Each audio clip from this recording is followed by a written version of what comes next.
Okay. We've done some professional talk, with the backstage, and we've decided that we're gonna do some change in the plan. Basically, this is like a set of two things. Before we get into the interview, I'm gonna ask rapid fire questions to both of the. So Pastor Ben has to turn the other way because Okay. Oh, wonderful. So the rules are. So he doesn't cheat. Exactly. So Anna, why don't you stand up? Okay, you need to face the crowd. And I'm going to ask you like rapid fire questions. Do we have a hamper? We have Yes, you but not for like the coffee with Karan hamper. We have biscuits. Yeah, guys. Biscuit. Usman biscuits? Karachi. All right. So I'm going to ask you. Guys, you ready?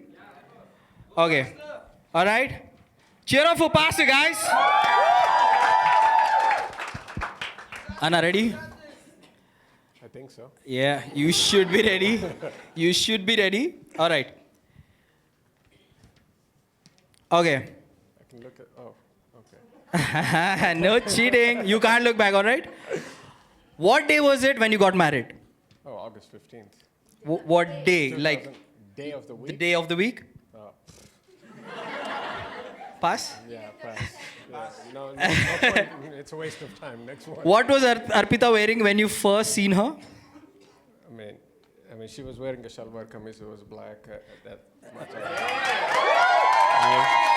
What is the color of her eyes? Huh? What is the color of her eyes? I think brown. Yeah. What's her favorite time of the day and why? Morning. She likes to wake up in the morning. I like to sleep. So.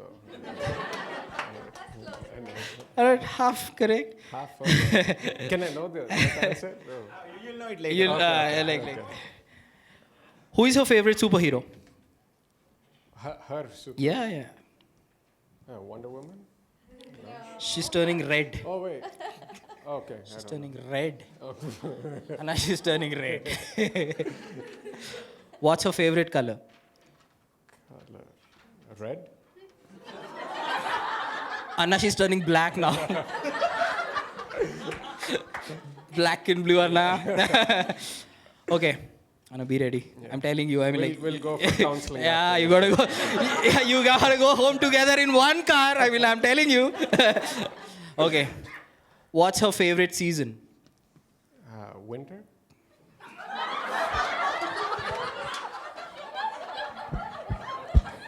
Anna, Anna, why? Why are you doing this, Anna? What's your favorite restaurant? Think. Anna, think. Or a it's cuisine, food. Any steak, Italian, and things like that. Okay, very good. Yes. What is your daughter's teacher's name? Anna, come on, Anna. Not daughter's teacher's name. South. Do you need a hint, Anna? Yeah. Start with the word F. Fauji? You're there. Hey, come on, we can give it. Yeah. Something. Fauzi? Fauzia. Fauzia, okay. Sounds, Okay. yeah, close. Do you think celebrating Valentine's Day is corny? As a question? Yeah. No, it's not correct. All right, great. Okay. Clap for Anna. Cheer up, That's Anna. great. Did you keep a count of how many were correct? Yeah. How many were right? I think 4. How many questions were there? Anna, those are the answers. Anna, don't worry, we'll order food for you. No, Fauzia is angry now. Oh. All right. All right. It's time for Dr. Arpita. Come on, cheer up, guys. Are you ready, Aga? Yeah. Okay. To do rapid? Yeah, it's going to be rapid. You have to answer real quick. Okay. All right? What is his favorite sport to watch F1 racing. and to play? Basketball? Or Okay. he would like to go karting also. Wow. What's his favorite restaurant? He likes any restaurant with good food. Like, nothing in particular. What's his favorite food? Food? Biryani? Mutton? Does he like jeans or trousers? Shorts. You lost it, Akka. No, if I have to pick, no, if you ask him, he will give the same answer, I think. But if I have to pick one of them, it's jeans. Right. Who is his favorite superhero? Batman. What is the only thing he likes to do the most during his spare time? Watch some American comedy movies or series, something like that. Okay. Need a concrete answer, please. Watch movies. Close enough. Who is his favorite relative? His mama. His mama? As in, His mother's Mama. his mother's brother. Telugu mama or English mama? Me mama. Oh, he calls him mama. It's uncle. His uncle. Okay. So it's his uncle, is it? Okay, cool. All right, good stuff. What does he hate the most? Hate the most somebody lying to him, or Anything somebody else? shouting at him. Something. I mean, that's like everyone hates it. Yeah, specific. I don't know if that he hates anything. I pass. Okay. What's his favorite place? Place. Yeah. USA. Like a country? USA. Who was his favorite teacher in school or college? He actually don't like school, so I don't know if he has any favorite teacher. I can say his favorite preacher, Yeah. but I'm not sure if he really likes any teacher. Right. Well done, Akka. I think you scored almost. Who is Lisa Evans? That's next level cheating, guys. What happened? Aga, how can you answer so many questions right? Okay, Anna. that's super. We'll even spare a place for you. Okay, that was wonderful. Cheer up for the couple, guys. Yeah. Right. Enough fun stuff. We're gonna have to address few things that we struggle with relationships these days. You know, everything is becoming so common. Everything is becoming like random stuff, and everyone is okay with almost everything. So we tend to lose or get lost in, you know, what is right and what is wrong. So yeah, let's just find out few questions, and let's just hand over to Jennifer and see what is the right thing and wrong thing. Well, thank you. I guess it's time we get some real answers. Thanks, love guru, but no thanks. All right. So I think we'll just start off with some easy questions to begin with. Could you guys name 3 things about your partner that both of you have in common? I mean, both of us like food. That's good. I think both of us like traveling to new places. Yeah, doing some new things, adventurous stuff, and things like that. I think, yeah, those are 3 things. That's good. Yeah. So what do you like best about, Pastor Ben, what do you like best about Dr. Arpita? And the same question to you. What do I like best? I know the whole package, Yeah, but no. Maybe you go first and then I'll. No, I know. I know my. I know my answer. It's just that I'm trying to think of how to. Well, because you know there are different categories. But initially, one of the reasons I chose to marry her and is because of willingness to adjust. That might not be the right word, but at this point, like that's the one thing that you know, initially the thing that I loved about her is because she already had a lot of things accomplished. She had a lot of stuff going on for her, and yet at the same time, when I came along and when I told her some of the things about what's happening with my life and where I think it's going to head, she was willing to adjust to those things, and so adaptability is one of the things that I like. that's awesome. I think for me, his patience. Like I was really not like this when I got married, but I think he was patient enough and helped me mold like who am I now. And yeah, and also more than anything, his passion for ministry. That's what, Oh, that's what I awesome. liked about him. Can we just hear a round of applause? Now the tough question. Okay, what is the one thing that you would like to change about her, and what is the one thing that you would like to change about him? You go first. His daily routine, because I want him to wake up early morning. So that's one thing. If he gives me an option to take, for 2020, what is the one thing he has to do? Then I would say, change your routine. I don't like sleeping late, getting up late. Yeah. One thing. Reverse. I really don't know. One thing. Like for her to sleep in more? Huh? It feels like I'm almost perfect, so No, it's nothing. she likes to go to bed like very early and then wake up very early. I like to go to bed late and wake up late, and so that's how it goes. They know that. But at this point, I really don't know if there's anything in particular that I would like to absolutely change. Yeah, that's my That's honest a good answer. All right. So tell me this, who calls each other more often in the day? It's me. So, yeah. Actually, I have reduced a lot. Because initially I used to not understand the kind of work he was involved into. I used to ping him almost every hour, especially if he was traveling. But yeah. And actually you got better. He would almost not call me almost a day or something when he's traveling. But yeah, so the answer is me. Yeah. Right. All right. So would you ever say sorry even if it was not your fault? What? I didn't say what was that. Yeah, actually, from past few years, even I am saying sorry sometimes. Yeah, I think we don't mind. So before our baby was born, and like both of us like traveling and adventures.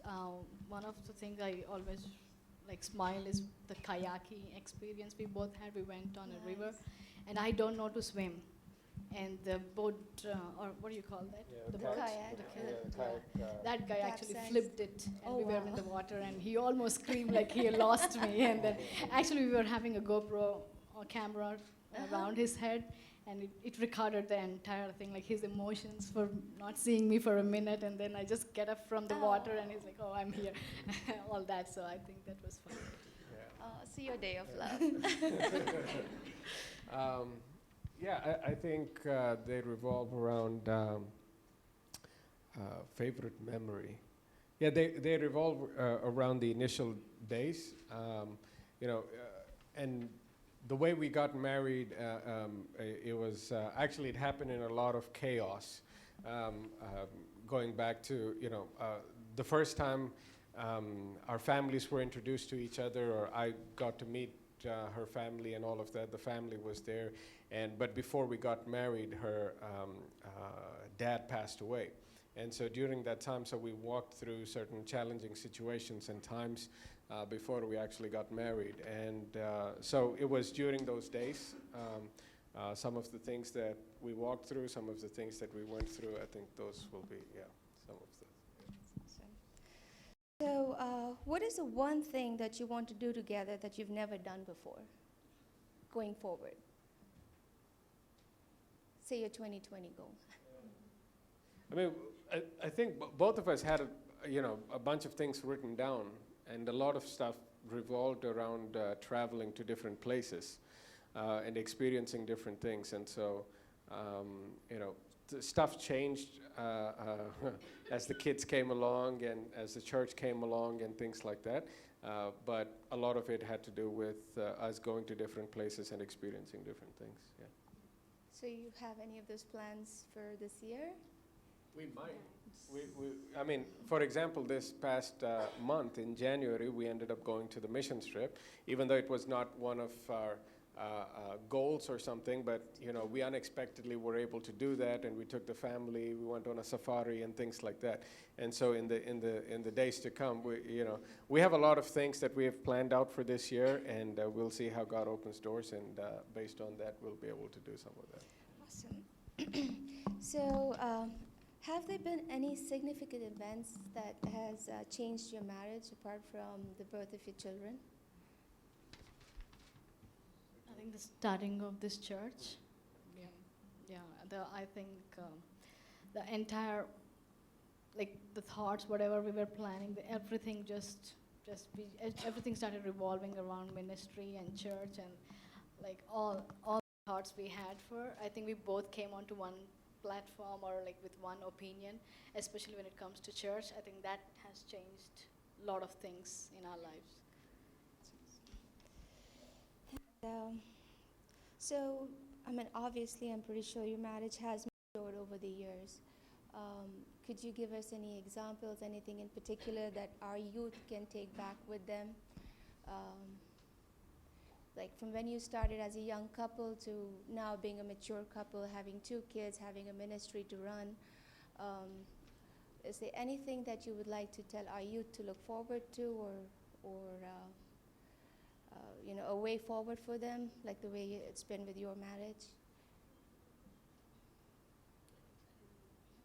Okay, so you're talking about how has it matured over Yes. I would say one of the ways we have matured is in our communication and understanding of one another. Over the years, because again, you come from 2 different backgrounds, you come from 2 different families, and in our case, even 2 different lifestyles. I was born and raised in a family that was in ministry, and so that's what I knew all my life. She comes from a family that was not really into ministry. Her mom was into business and real estate. Dad was working for the government. And so that's the lifestyle in which she grew up. And so there were a lot of adjustments to be made in the initial days and initial years of our marriage. And so things that could have sparked a misunderstanding, things that could have caused us to have an argument or unnecessary tangents in our life, we have reduced that a lot because we communicate much better and we're on the same page for the most part. And so I think that's how we have matured over the last few years. So another touchy subject in marriages is finance, right? So as a couple, how do you plan your finances?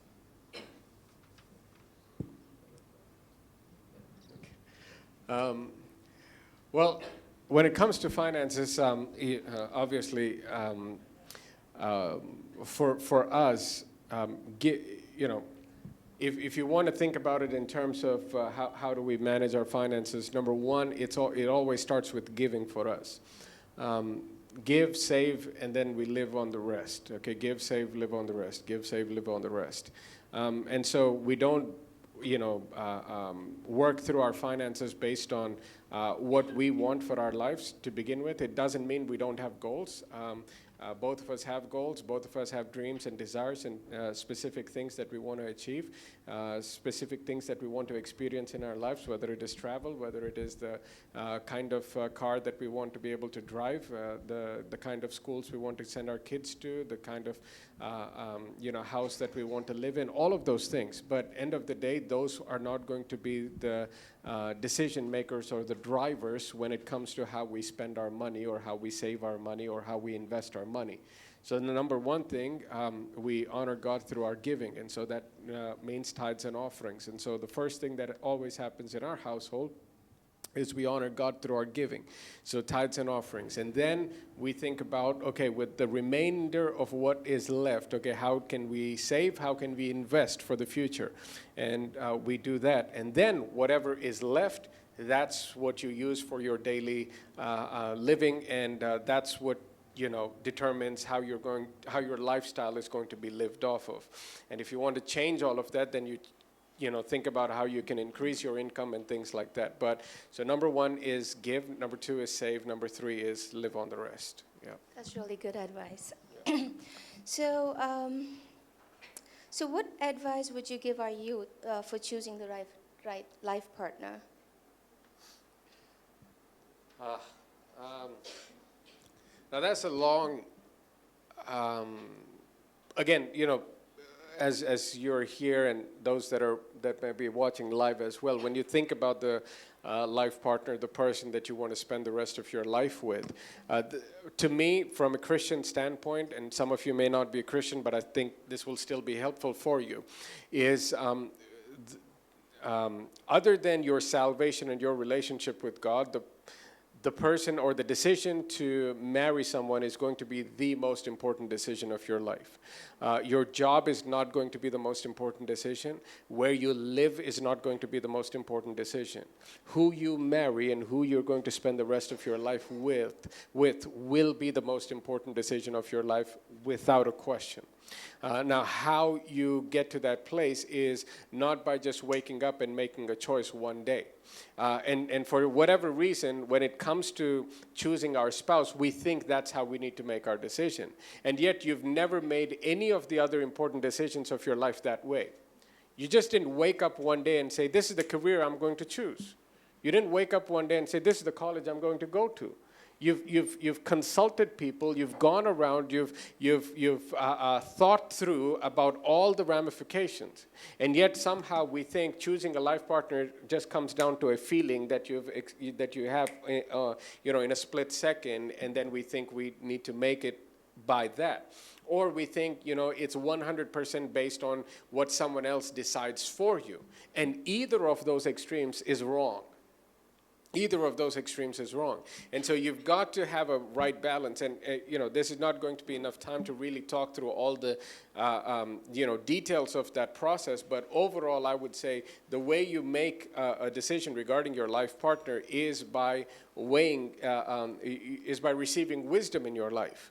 And the way you receive wisdom is going to be from the people that you have around in your life. And so whether it is through the pastors and leaders that you have in your life, or if it's through the elders that you have in your household, it's through those people, talking through those people, finding out all the things that you need to find out, getting all the wisdom that you can get out of those people, and then making an informed decision regarding the partner. Yeah.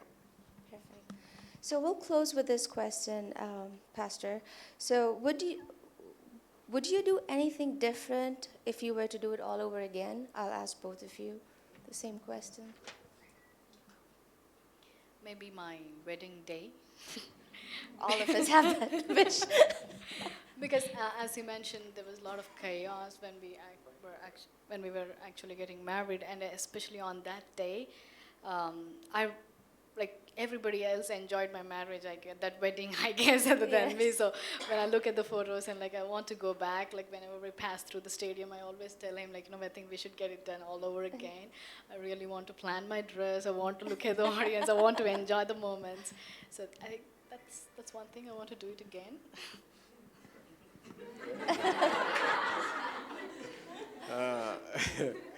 Yeah, obviously there are going to be things that you want to have a redo in life.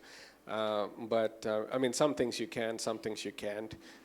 The wedding you can. We can have another one. And then,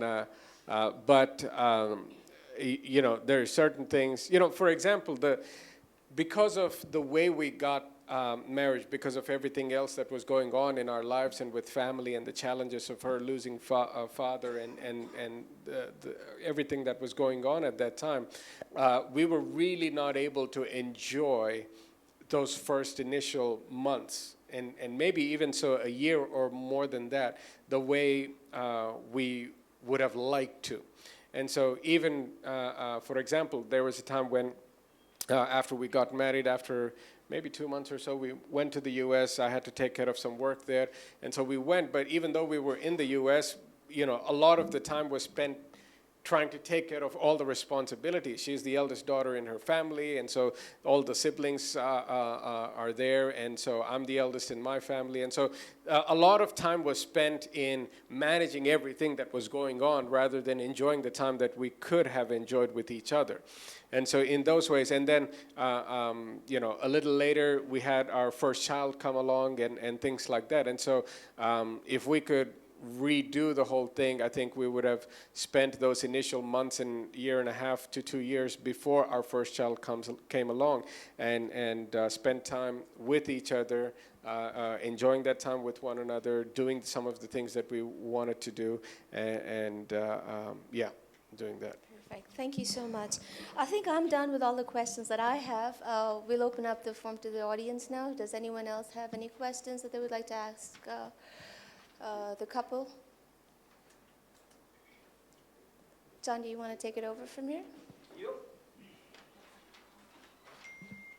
Thank you so much, Jennifer. Clap for Jennifer, please.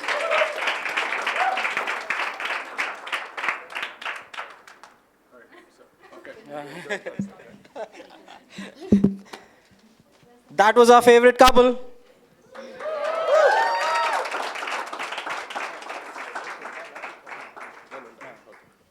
By the way, Anna, if you're planning on wedding again, please plan it on a beach wedding.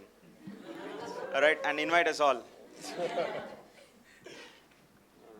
So, all right, guys. So that was the couple interview that was going on. Maybe you might have had an extra question or so, but checking out the time and such. Now we are getting into the serious stuff.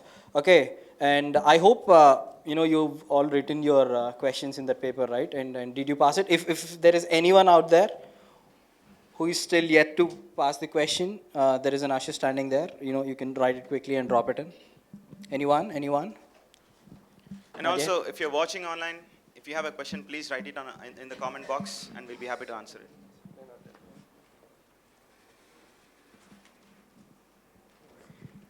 All right.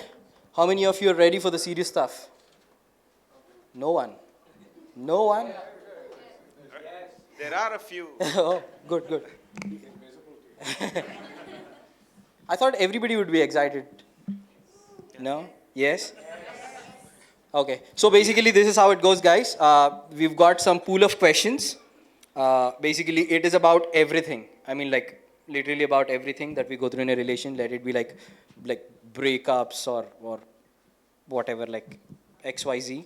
Let me not name it. But yeah, we're going to talk about that. So I'm not telling that. So we'll start with it. Give me a loud cheer. That was lame. We have few questions that came up online for us. So yeah, friends with benefits. Okay, so you want me to answer this? Yeah. All right. Okay, let's talk about some of the stuff that is taking place today in the world that we live in. When it comes to relationships, it's not we're not living in the world that we once knew 10 years ago or even 5 years ago. Things are changing at such a rapid pace now. Just like everything else in life is changing, even our definition of relationships is changing all the time. And the way, especially in the church world, you might come and say, why are we talking about something like this? We know that it is wrong. Nobody's supposed to do it. Well, the reality is we know we're not supposed to, but that's not stopping us from doing it. And so that's the reason why we're talking about some of these things and addressing some of these things today. And so when we're talking about friends with benefits, the understanding or the reason why we've come to this place is because the whole understanding or framework of marriage has broken down in society. And so when marriage, the definition of marriage has been broken down in society, now when you think about relationships, and you have to ask yourself the question, why do I even have to be faithful to another person? And so with all of that has come with this idea or the concept of friends with benefits. And so what happens is you have somebody that you say that you're just friends, and yet you engage on an emotional level, and in a lot of cases even at a physical level, the way you would engage with if they were your spouse. And a lot of times where people see that there is nothing wrong with that. And so that's why it says, isn't it the best of both worlds? You have a friend and you can get to do everything that you want to do with a spouse and yet not have the commitment that it is required of you to have when it comes to a spouse. Well, the only problem with something like this is, every single one that is in this room, every single one that is watching, we were meant for relationships. And we were not just meant for relationships that are frivolous in nature. We were meant for relationships and deep connection with people in this world. And the only way you're going to be able to have that kind of deep connection and stability with someone else that you can always depend on, rely on, is being in a committed relationship. And so when you talk about something like friends with benefits, you're talking about getting everything that you can from another person without having any sort of commitment with that other person. And by the way, this is in no way, based on the statistics, and even if you talk to one another with honesty and not trying to be cool with one another, this disproportionately affects women more negatively than it does men. And that's just the reality. I don't care how much you try to act cool and say, oh, it doesn't hurt me, I can take care of this, I can handle this. Without a question, this kind of lifestyle will disproportionately affect and bruise and wound a woman for the rest of their lives, more than it would a man. And so in no way, shape, or form is this the best of both worlds. What is the best of both worlds is being in a committed relationship with one person, getting married to that person, enjoying the friendship with that person, and also enjoying all the other rest of the benefits that come with that kind of relationship. Yeah. Yeah.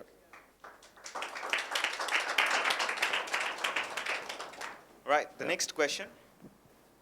How to know that I am in wrong relationships? Just ask people around you, they'll tell you. I mean, no, seriously, this is, actually, this would be a complicated question, or it would take more time if the question was, how do I know if I'm in the right relationship? But how to know if you're in the wrong relationship, that's easy. Just ask the people around you. And some of you are not asking the people around you because you know exactly what they're going to say. They're going to be honest with you, and especially if you have good friends, they'll tell you, he's an idiot. Okay? She's not the right girl for you. And because you don't want to hear that truth, you're not asking. But if you ask around, I guarantee you, people around you know that you're in a wrong relationship. You can know for sure that you're in a wrong relationship by the end of this evening, if you're serious about it. If you're serious about it. So, and it most likely, you already know. You don't even have to ask your friends, you already know. It's just that you don't want to hear that from the others. All right? So, yeah, that's how you know. Ask around, you'll know. Next.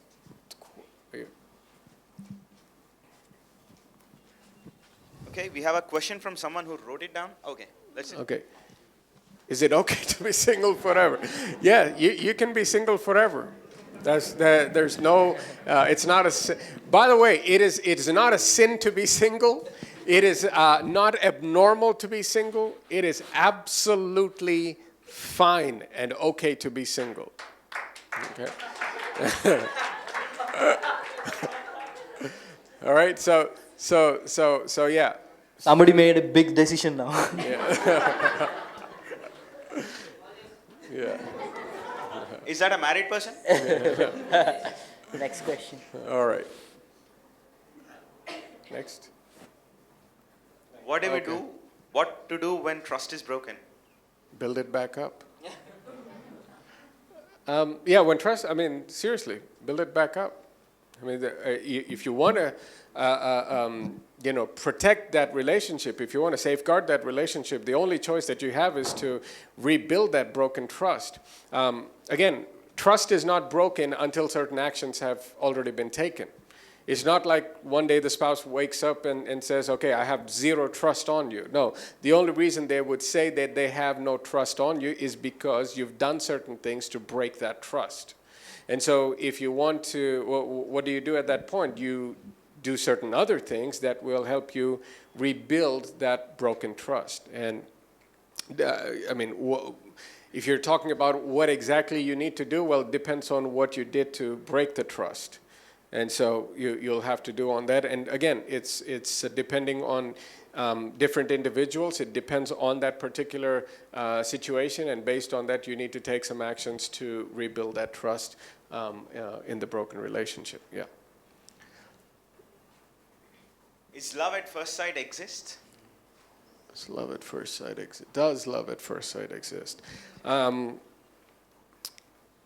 right, because we're talking in terms of romantic relationships here, feelings at first sight exist. Feelings at first sight do exist. Love at first sight does not. Feelings at first sight, they do. Love is a choice. Love is a choice that you make. And people who say, no, you don't understand. I know love at first sight. No, you had feelings at first sight, and that's the reason why later on when those feelings change, you say, I don't love you anymore. But if you understand that love is a choice, then when you say, I don't love you anymore, then you're saying, I am making the choice not to love you anymore. So feelings do exist, and you can see someone, get attracted to them on an emotional level. You can get attracted to them on a hormonal level. You can get physical level. All of those things. So feelings do exist. Feelings at first sight absolutely exist, but love is a choice that you have to make, and yep, that's the difference. One night stand. One night stands. I think, based on what I said with the first question, bad idea. Not because, let me say this, not because sex is a bad idea. Sex is an awesome idea. Sex is a God idea. Sex did not come about because, people were bored and said, let me think of something that will excite me. That's not how sex came about. Sex was designed by God. And so why would we say this is a bad idea? Well, if it was designed by God, and if I'm having sex, why isn't that a good idea? Because it's not a good idea when it comes out of the boundaries that God created for that idea. See, for example, if all the lights go off and if we need to continue this, and now we have cell phones and things like that, but let's think of a time when we didn't have cell phones or torchlights. What would we do? We would have a candle, and then we would light the match, and we would have fire, and then the fire would give us light, and then it would be useful for us. But at the same time, if you say, okay, the lights are off, so get me a matchstick, and if I lit this carpet on fire, because the fire is going to help us, how many of you know that's not going to be helpful? Right? It's the same fire. But when it is placed in a certain boundary, when you just light a candle, it's going to be helpful.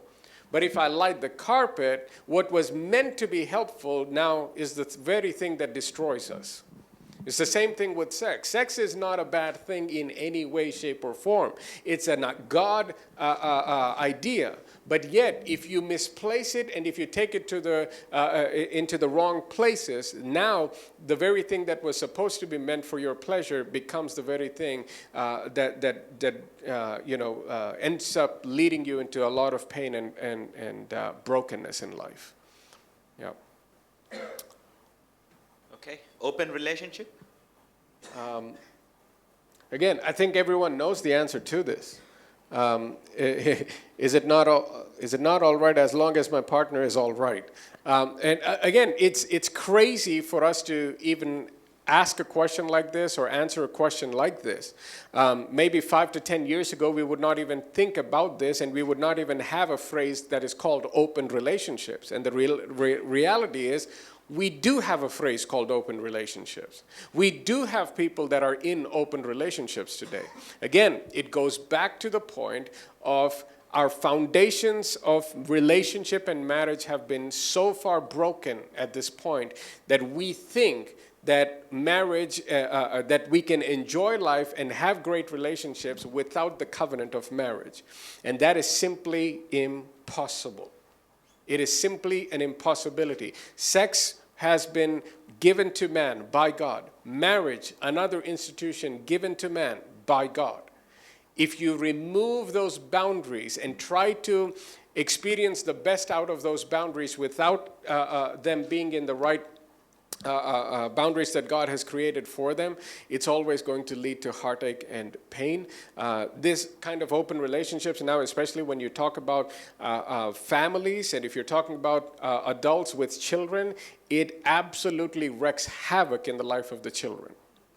The children get destroyed in that whole process. Their psychology, their mentally, emotionally, they get destroyed. By the time they're, teenagers and adults, they're so screwed up in their minds, you need divine intervention to help them function as normal adults in the world later on. Yeah. Okay. Being a Christian, how it would be to think of dating a non-Christian girl or a boy? Again, let's start off from this standpoint. The reason, well, if you're a Christian, many of you already know the scripture. You don't need me to talk about the scripture because all of you have heard it from your parents or your pastors and other places wherever you come from, that it is not wise to be unequally yoked with an unbeliever. And the reason why it is unwise is because here's the real question that you've got to ask yourself. Okay, you want to be in a relationship. What is the future that you are looking for about that relationship? What is the end goal with that relationship? Five years from now, where do you want that relationship to be? 10 years from now, where do you want that relationship to be? How are you going to decide how you're going to raise your kids? How are you going to decide how you're going to spend your time? How are you going to decide how you're going to spend your finances? See, a couple of minutes ago, we were asked the question about how do you decide, how do you work with your finances? The reason both me and my wife can say we first give, we second save, and then third we live on the rest is because both of us have the same foundation. But now, if I would have married someone else that's not of the same faith, if not on the same worldview, now you're dealing with someone, you have the conviction of, I need to give to the church. I need to give into the kingdom of God. I need to be generous with my money and serve people in my life. And your spouse says, wait. I worked hard this entire month. Why are you giving this money away? Why are you giving 10%, 15%, 20%, 30%, whatever it is? Why are you giving all of this money? When I wanted to buy the TV, when I wanted to buy the dress, when I wanted to go on vacation here. Now, how are you going to decide on the finances? Now, what's going to happen is, what you thought is you're going to just, have an awesome life because you love each other. And yet, every single day, you're going to have to face situations and circumstances in your life that you're going to have to constantly make choices. And those choices are going to be made in your life based on the foundation on which you have your belief system. And if that belief system is on two different levels, you're always going to struggle moving forward. And you can have the greatest and grandest wedding and have the most terrible marriage. Yeah. Are there any rules for relationships? Rules? Rules, guidelines, if you're asking, if you're saying, are there any guidelines or rules to have a successful relationship or any, something like that, then the answer is absolutely yes, just like anything in life. Are there rules to be successful in your, as a student in college? Yes. Are there rules to be a good son or daughter to your parents? Yes. Yeah. Are there good rules to be financially independent? Yeah. I mean, just like anything else in life, you can't assume that all of a sudden with relationships, I do whatever I want, I'll have a great relationship. Life doesn't work that way. Every single thing in life that you are engaged in right now, There are rules, there are laws, there are fundamental guidelines by which you ought to be living. And so the same thing with relationships as well. Yeah. Okay. So. And let me just say this. And people who don't think about relationships that way always end up being disappointed in relationships, and they always have immature relationships. They have immature relationships because they think at the end of the day, no matter what I do, no matter, don't you love me? That's the question they ask. Immature people, but I thought you loved me. But I thought you loved me. Yeah, I love you, but at the same time, I don't want you to spend 50% of our income out there with your boys. I love you, but I don't want you to spend 80% of your income on shopping because there's a sale. See, there's nothing, it's not about love, it's that you never put those guidelines in place, and because you never put the guidelines in place, and if you're an immature person or in a relationship with an immature person, the question is, but I thought you loved me. See, you don't love me, that's why you don't understand. It has nothing to do with me not loving you. It has everything with you not understanding that even just like everything else in life, even when it comes to relationships, there are certain rules and guidelines by which we ought to be functioning, and when we do that, then we'll have a successful relationship with one another. Yeah. Is it okay to give a second chance to the person who once hurt it? Yes and no. And pay attention to this, all right? This is serious. Yes and no. Because I don't know who is asking that question, and I don't know what kind of, what did the question say? If they hurt you? Yeah. Strawberry? you need to chill out, okay?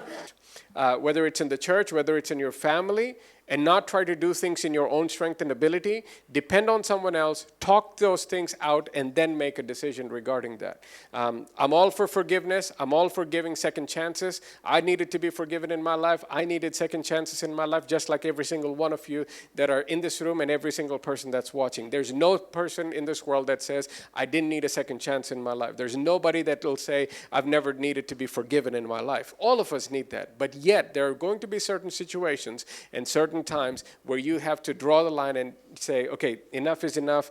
I can't do this, and I need to move forward in my life. Yeah. So this is a pretty long one. When your partner dishonors and acts disrespectful, as Christians, we need to forgive and move on. What if they take us for granted and do not realize how it affects others? How it affects others? Yeah. That's what it says. Okay, I need better clarity. Yeah, so there's a spouse, and we're talking about spouse or just people in relationship? It says spouse, right? Yeah. Partner. It says partner, so consider spouse. All right, again, Maybe. See, this is important, guys, because the way you talk about your husband and wife is different from the way you think about your quote-unquote partner. Okay? It's different. When you're talking about your spouse, you're talking about a covenant relationship with a person. When you're talking about your friend, your partner, you're not talking about a covenant relationship with that person. I don't care what kind of feelings you have for that person or how much you say you love that person, it's still not a covenant relationship. And it makes a difference. So when you're talking about them hurting, is that the question again? So the partner hurts them Hurting and disrespectful. Disrespectful. Now, again, number one, you've got to communicate and understand why. You see, sometimes there's a lot of misunderstanding that takes place. Sometimes people do certain things not because they're trying to be disrespectful. That's just the way they talk sometimes. And because of the family they grew up in or, the culture they grew up around, that's just the way they talk. And sometimes because of the kind of family you grew up in, you think they're trying to be disrespectful to you. In reality, they're not being disrespectful. That's just the way they talk. But the only way you'll know that is if you talk with each other. And if you come to a proper understanding of how this relationship is going to work. So now when it comes to how it affects others, if you're talking about in-laws and all of that, and the extended family, again, it comes down to communication. You'll have to sit down, again, because that's a very vague question. It's hard for me to get into the details. You'll have to sit down with a counselor, a pastor, or somebody that can give you some advice and where you can open up about some more details and you can get the right advice regarding that. Yeah. Okay. Is it possible to love or have feelings for multiple people at once? Oh boy. Yeah. Yeah, you can have, again, that's good. You can have multiple feelings, yes. But we're talking about love. And what did we say? Love is a choice. Love is a choice. See, people who say, that every now and then but what if I get someone better in the future? How can I commit to this? I might get a better girl. I might get a better guy. And the answer is, there's always going to be someone better. There's always going to be someone better looking. There's always going to be someone who makes more money. There's always going to be someone in a better position.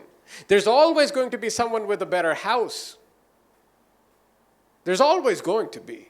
So if you are hoping that, okay, this will be the best and there's going to be no other person on this planet that will make more money or look better or you're going to be disappointed. But if you come to the maturity and say, okay, this is a matter of choice, and I am choosing to love this person, to spend the rest of my life with this person, and by the grace of God and the help of God, we're going to build a life with each other, now you have something to work with. But if you're just talking about feelings, how many of you know, like growing up, your favorite cricketer, actor, actress, all of the time changed?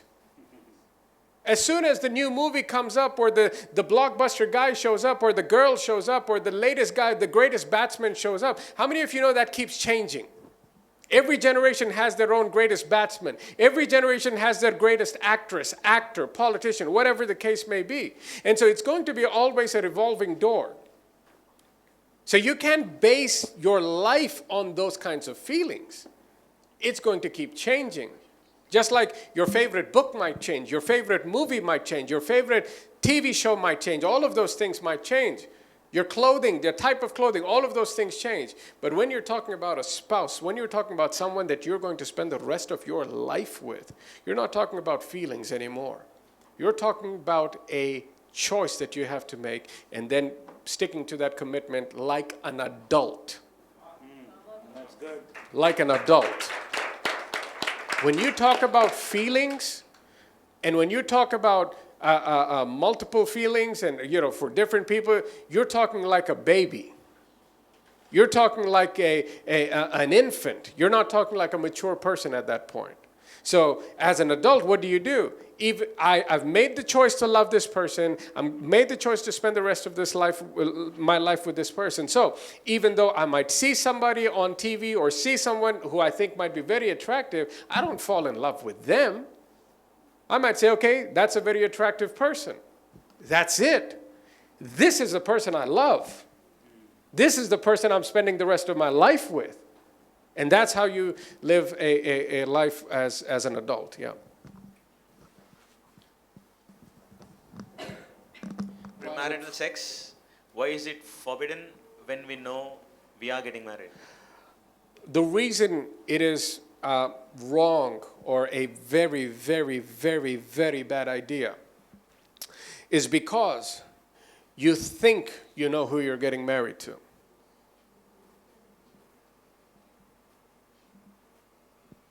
You think.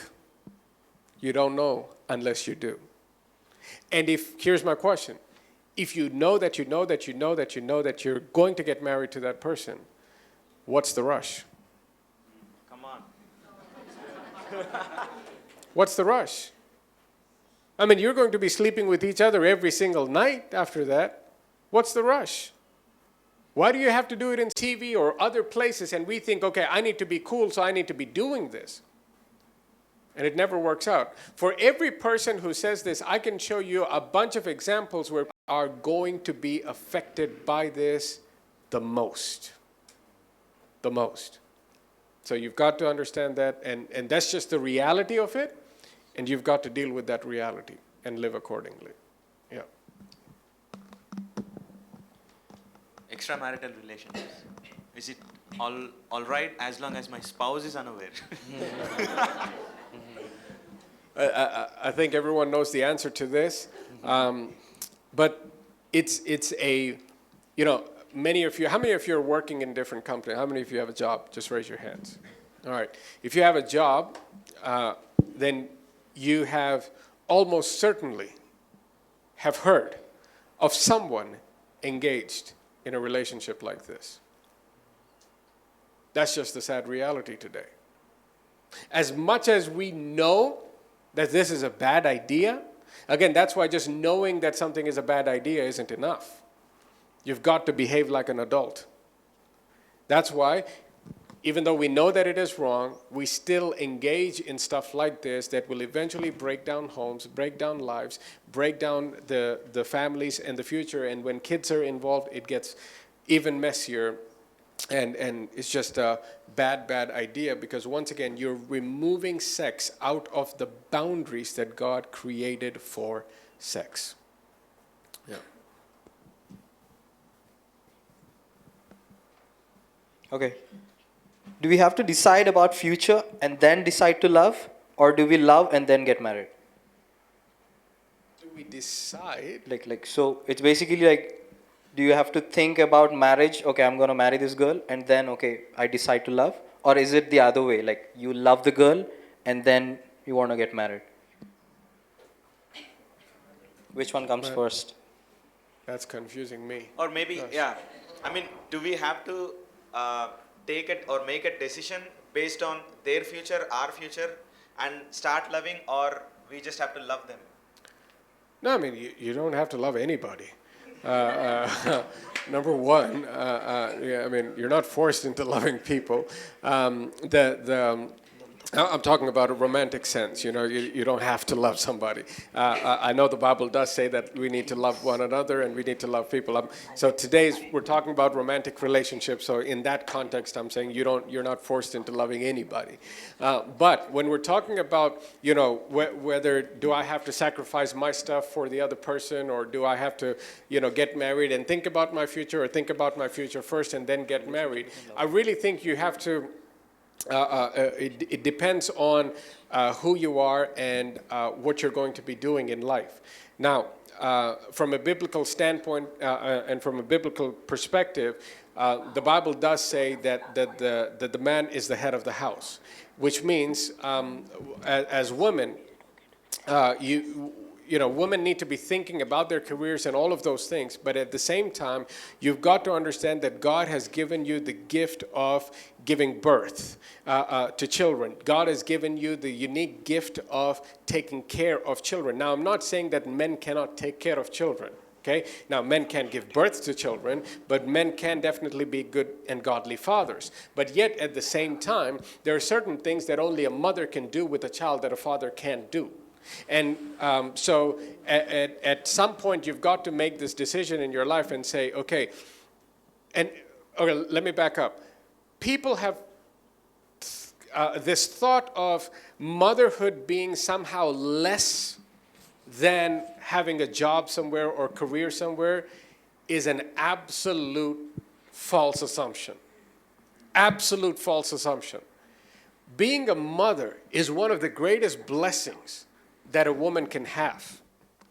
The Bible says that children are a blessing from the Lord. So when before you even get married, you've got to be thinking through those through the lens of that and say, okay, at the end of the day, it's not about my career versus my husband's career. It's about both of us coming together and doing what God has called us to do.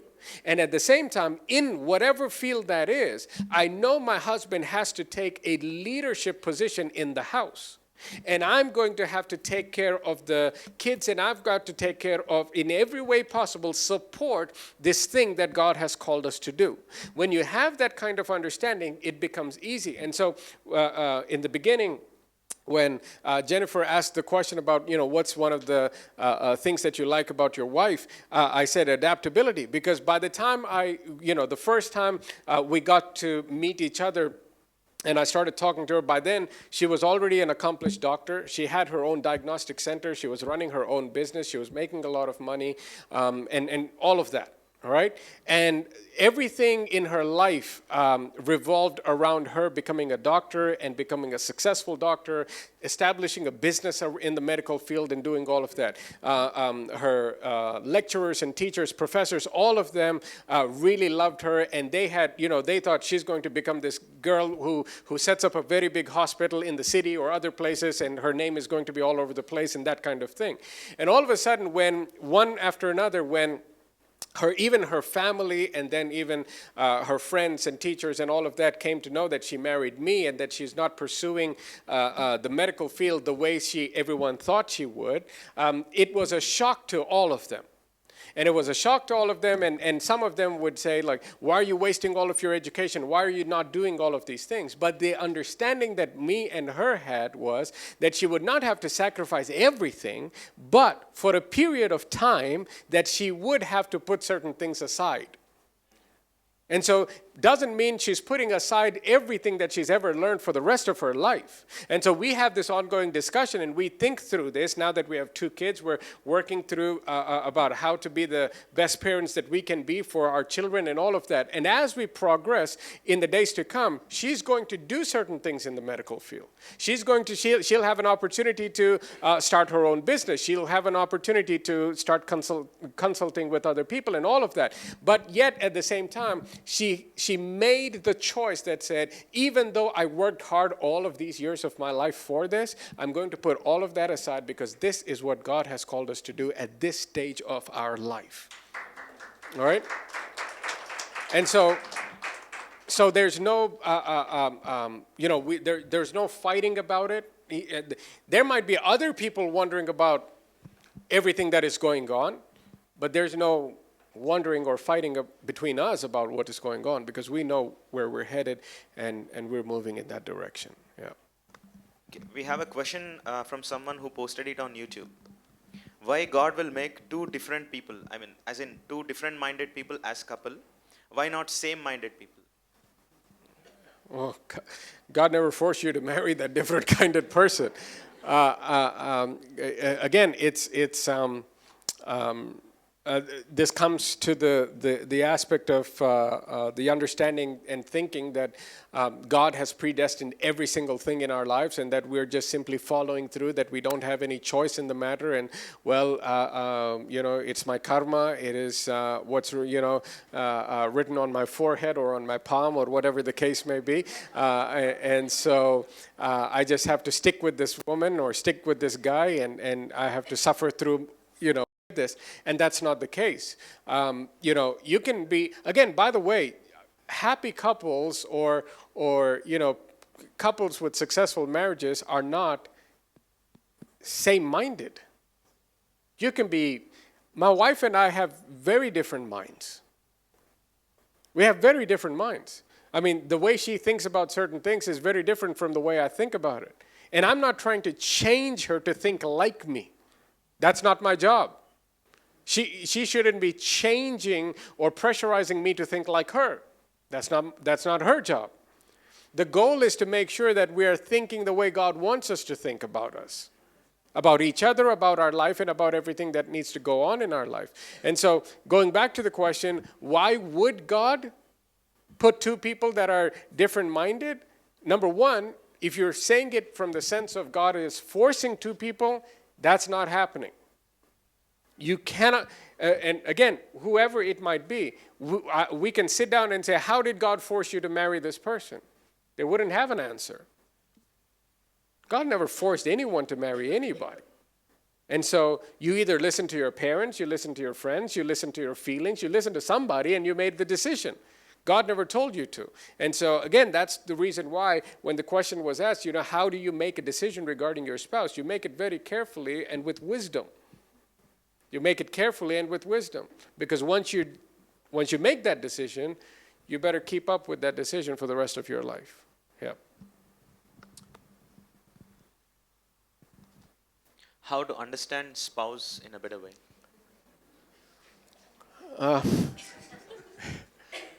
You communicate, spend time with them. You need to, you need to, you need to be spending time with them. You need to get to know them.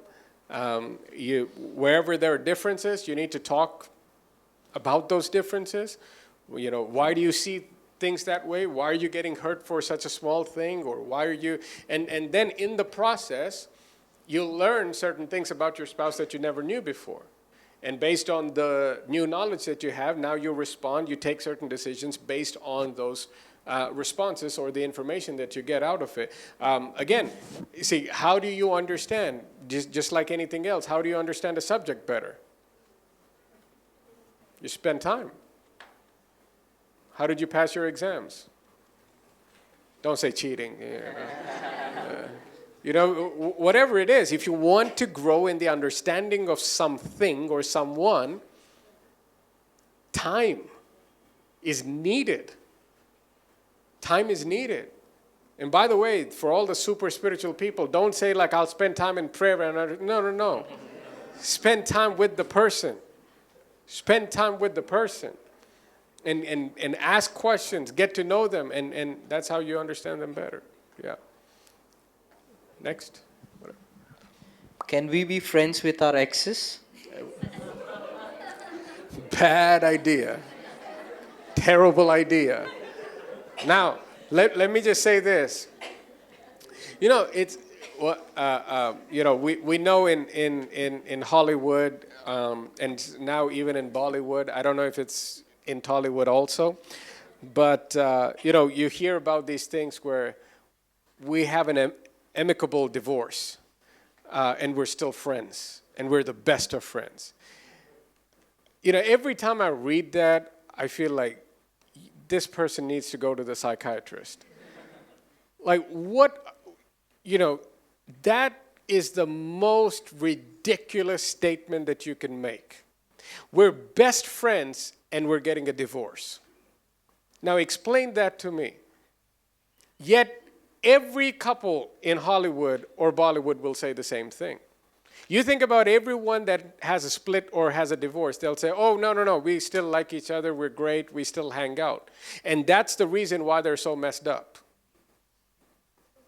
That's the reason why these actors and actresses are so messed up. It's because they hang out with each other. They need to stop hanging out with each other. Don't ever think you can live in a world where you think you can be best friends with somebody that you had a romantic relationship with or feelings for someone while you're married to somebody else. That's one of the most stupidest ways to live.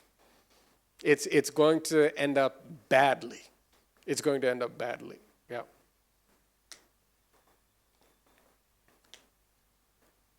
Can a believer... We talked about this. Yeah. Husband should give more importance to wife or parents. All right. Husbands, okay.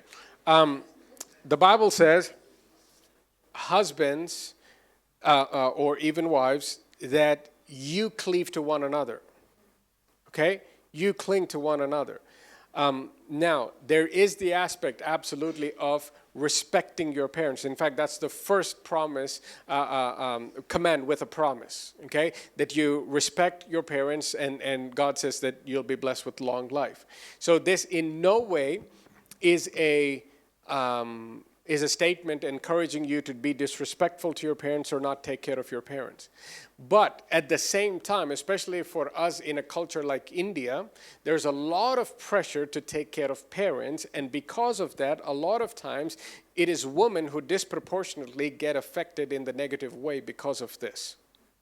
What happens is now, even though the husband can go to an extreme where he doesn't think about the wife, but rather thinks more about the parents and everything that needs to be taken care of for the parents. At the same time, you can be a wife that is being very unreasonable in your demands as well.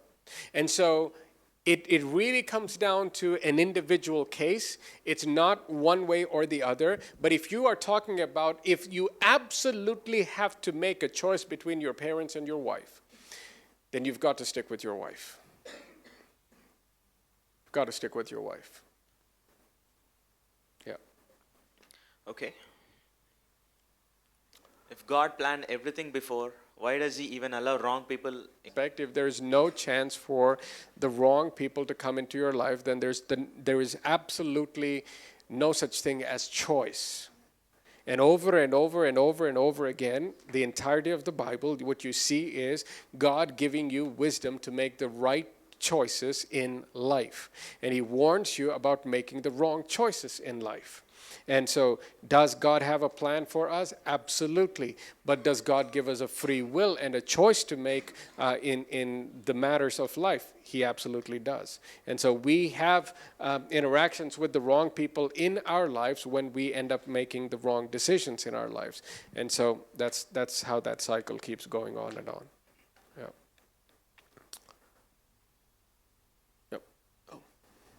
When it comes to relationships, what is the best way to train teenagers according to the Word of God? Surround them with godly men and women in their life. A lot of times parents think that they need to force certain values upon kids, and that's not the best way to do that. The best way to do that is to get your kids involved in church, but not because you're forcing them to come to church, but then get them hooked up to some other young men and women who are living a godly life because they'll rub off on them. That's the best way to do it. Yeah. Why the success rate of arranged marriage is low? Many reasons. Is the success rate different for love marriages in India or something? Okay.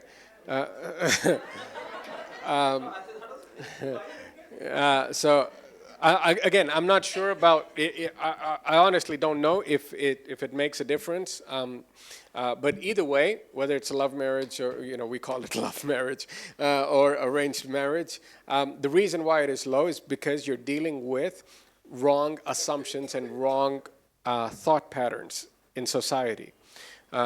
So, for example, you can come from a very traditional background where the parents decided everything for you, and you don't have anything to say in the matter, and you simply got married.